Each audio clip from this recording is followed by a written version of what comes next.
Ma mère était assise sur le canapé et elle regardait la télévision pendant que mes deux frères me forçaient dans ma chambre.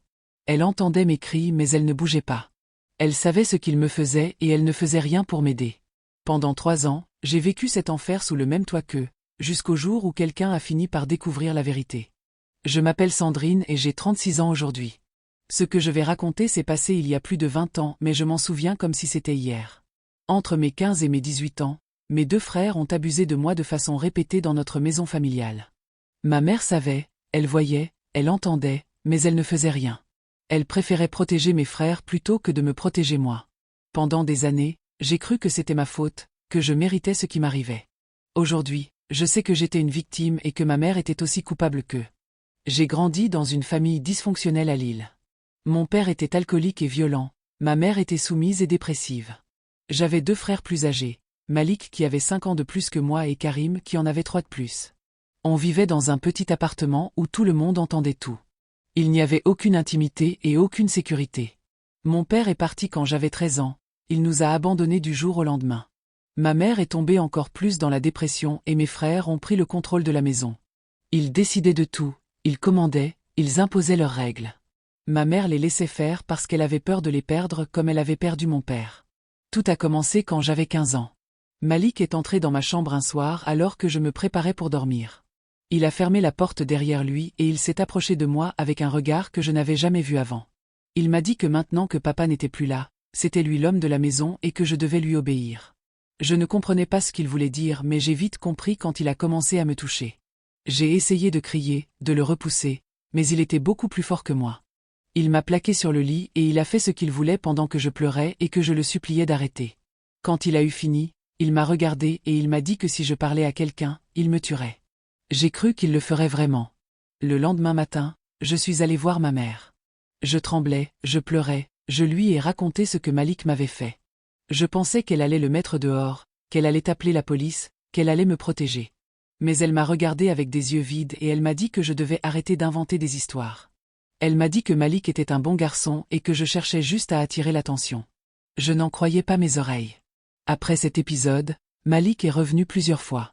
1 fois par semaine, puis 2 fois, puis presque tous les soirs. Il entrait dans ma chambre comme si c'était normal et il faisait ce qu'il voulait. Ma mère entendait mes pleurs à travers les murs mais elle ne venait jamais. Elle restait dans le salon et elle montait le volume de la télévision pour ne plus m'entendre. Quelques mois plus tard, Karim s'y est mis aussi. Il avait vu que Malik le faisait sans conséquence alors il s'est dit qu'il pouvait faire pareil. Parfois ils venaient séparément, parfois ils venaient ensemble. Ils se relayaient pendant que l'autre regardait ou attendait son tour. C'était devenu un jeu pour eux, une routine normale. Je ne sortais plus de ma chambre sauf pour aller à l'école. Je ne mangeais presque plus, je dormais à peine. À l'école, mes notes ont chuté et mes professeurs ont remarqué que quelque chose n'allait pas. L'infirmière scolaire m'a convoqué plusieurs fois pour me demander si tout allait bien à la maison. Je voulais lui dire la vérité mais j'avais trop peur. Peur de mes frères, peur que personne ne me croie, peur que ça empire. Un jour, alors que Malik était dans ma chambre, ma mère est passée devant la porte qui était entr'ouverte. Elle a vu ce qui se passait. Elle s'est arrêtée pendant quelques secondes, elle nous a regardés, et puis elle a continué son chemin comme si elle n'avait rien vu. À ce moment-là, j'ai compris que je n'aurais jamais son aide. Qu'elle avait fait son choix et que ce n'était pas moi qu'elle avait choisi. Les mois suivants ont été les pires. Mes frères savaient maintenant que même si ma mère les voyait, elle ne dirait rien. Ils n'avaient plus besoin de se cacher. Parfois, Malik abusait de moi dans le salon pendant que ma mère était dans la cuisine. Elle faisait semblant de ne rien entendre, elle continuait à préparer le repas comme si tout était normal. J'ai essayé de me défendre plusieurs fois. J'ai essayé de les frapper, de leur griffer le visage, de m'enfuir. Mais ils étaient 2 et ils étaient forts.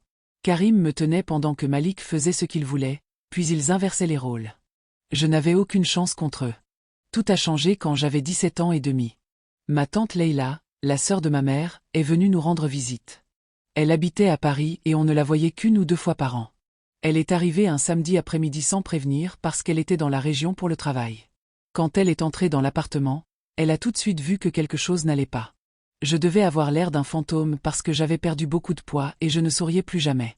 Elle m'a prise à part et elle m'a demandé ce qui se passait. Au début, je n'ai rien dit, mais elle a insisté avec tellement de douceur que j'ai fini par craquer. Je lui ai tout raconté. Les abus, mes frères, ma mère qui savait et qui ne faisait rien.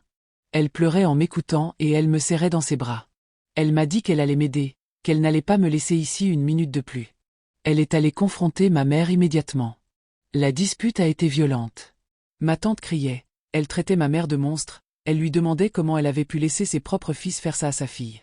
Ma mère s'est défendue en disant que j'exagérais, que c'était des jeux de frères et sœurs, que je cherchais à détruire la famille. Ma tante n'a rien voulu entendre. Elle m'a emmenée avec elle le jour même. Elle a pris mes affaires et on est parti pour Paris. Dans la voiture, elle a appelé la police et elle a déposé une plainte en mon nom. Les policiers sont allés chez ma mère le lendemain et ils ont interrogé mes frères. Au début, ils ont nié, mais les preuves étaient là. J'avais gardé des vêtements tachés, j'avais des cicatrices, j'avais des témoignages de professeurs qui avaient remarqué mon changement de comportement. L'enquête a duré plusieurs mois. Mes frères ont fini par avouer une partie de ce qu'ils avaient fait.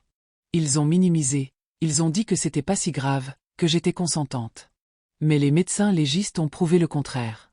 Ma mère a été interrogée aussi et elle a maintenu qu'elle ne savait rien, qu'elle n'avait jamais rien vu ni entendu. Mais des voisins ont témoigné qu'ils entendaient mes cris à travers les murs et que ma mère ne réagissait jamais. Le procès a eu lieu quand j'avais 19 ans.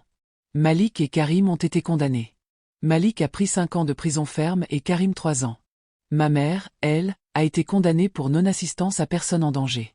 Elle a pris 1 an avec sursis et elle a perdu tous ses droits parentaux sur moi même si j'étais déjà majeure à ce moment-là.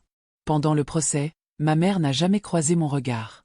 Elle regardait par terre et elle pleurait en silence. Mes frères, eux, m'ont regardé avec de la haine. Comme si c'était moi qui leur avais fait du mal et pas l'inverse. Ça m'a fait comprendre qu'ils n'avaient aucun remords, qu'ils ne comprenaient pas la gravité de ce qu'ils avaient fait. Après le procès, ma tante m'a aidé à reconstruire ma vie. J'ai fait des années de thérapie pour essayer de me remettre de ce traumatisme. J'ai repris mes études, j'ai obtenu mon bac avec 2 ans de retard, puis j'ai fait une formation d'aide-soignante. J'ai rencontré mon mari à 25 ans, un homme bon et patient qui a accepté mon passé et qui ne m'a jamais jugé. Aujourd'hui, j'ai 36 ans et je vis une vie normale. J'ai 2 enfants que je protège plus que tout. Je n'ai plus aucun contact avec ma mère ni avec mes frères. Malik est sorti de prison il y a quelques années mais je ne sais pas où il vit et je ne veux pas le savoir. Karim a essayé de me contacter après sa sortie pour s'excuser, mais j'ai refusé de lui parler.